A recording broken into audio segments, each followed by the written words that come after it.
Hey, this is Here We Grow. This is a grower's interview. I think for me, it's all science, really. I think that once you learn the science, you can kind of adjust your intuition and like adapt your feel. So like watering plants, there's a irrigation strategy to that. That's based off science. A lot of people will say, oh, I know that I give like 4 ounces. Well, there's a science behind that and you've got the feel for it, and that's how you know your plants are healthy. Chicken or the egg. Yeah. But we know now. Exactly. First time I smoked. I don't even think I actually remember the first time that I smoked. It was probably like the 4th or 5th, but I freaked out off some perp. I remember I was doing this thing where like I was shaking my leg and then it kept shaking and I was like, I can't stop my leg. I can't stop my leg. I convinced myself that I was having like a leg seizure. I was in like 8th grade. It was hilarious. My buddy was like, dude, what the fuck? Get out of my car. 2-part answer. I think that if they share the same root system, potentially, but I think, like I said, I think plants can communicate, but that's like me and you talking. If I'm sick and I tell you I'm sick, I don't think you're gonna get sick or want to get sick. So I think they talk, but I don't think they can tell each other to get sick from each other unless they share the same root system. I think if they're not doing well in terms of like powdery mildew or like russet mites or something like that, then yes, it can totally affect the other plants. But if it's like an isolated pH issue or a deficiency, like just specific to that plant, then no, it's not going to harm the other plants. Again, not unless it's like fungus or like gnats or powdery mildew, but yeah, in terms of like a deficiency or something, I don't think plants can like communicate that to each other or anything like that. The most difficult part about growing for me is patience. Probably patience. I think I guess waiting for your feeds to kick in and determining if, you know, it was a healthy feed or if you've given it too much, and it's going from there. So yeah. Sometimes if I've got a pheno that I really love and it's special, I'm going to keep it around, then I'll document that grow. But if it's something that is kind of just, you know, I'm just going to grow it and not really grow it back, then I'm not really going to take the time to document it.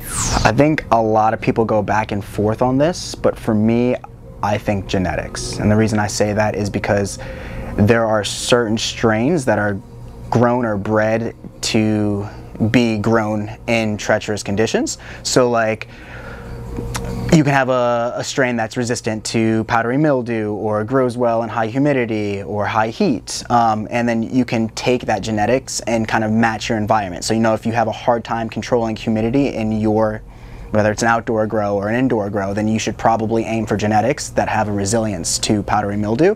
On the other end of that, if you have, you know, a $100,000 facility and you have horrible genetics, you're just going to end up with good grown horrible bud.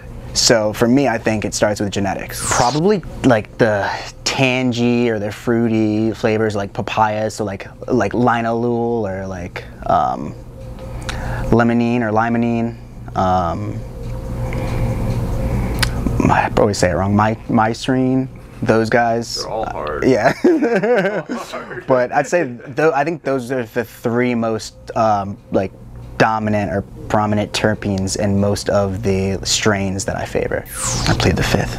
Just kidding. Honestly, I think it's preference, man.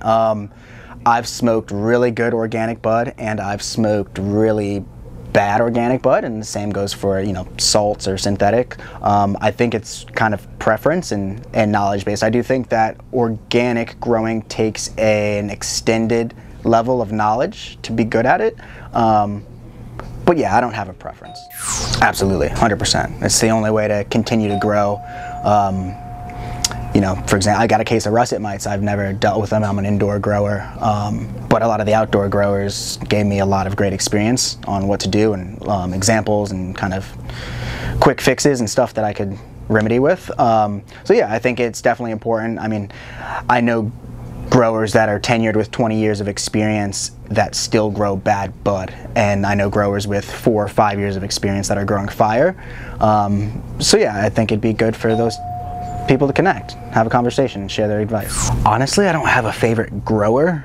If I had to pick a grower, I'd call them more of like a, not a teacher, but just someone that I think is super helpful.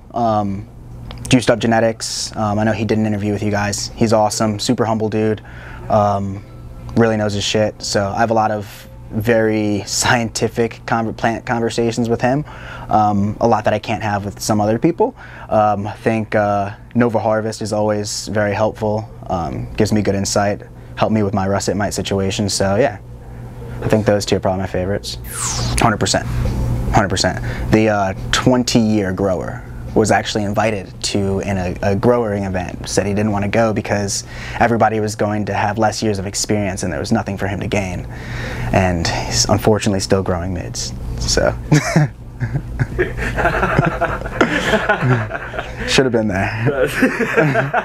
No, not really. I just hope everybody stays humble, stays hungry for knowledge, and I hope we can continue to advance as a community and really become, I think especially DC has an opportunity to really become a great area for cannabis, like boutique cannabis, small craft cannabis. So yeah, I hope that we can come together and kind of take the crown and become the East Coast Beast Coast.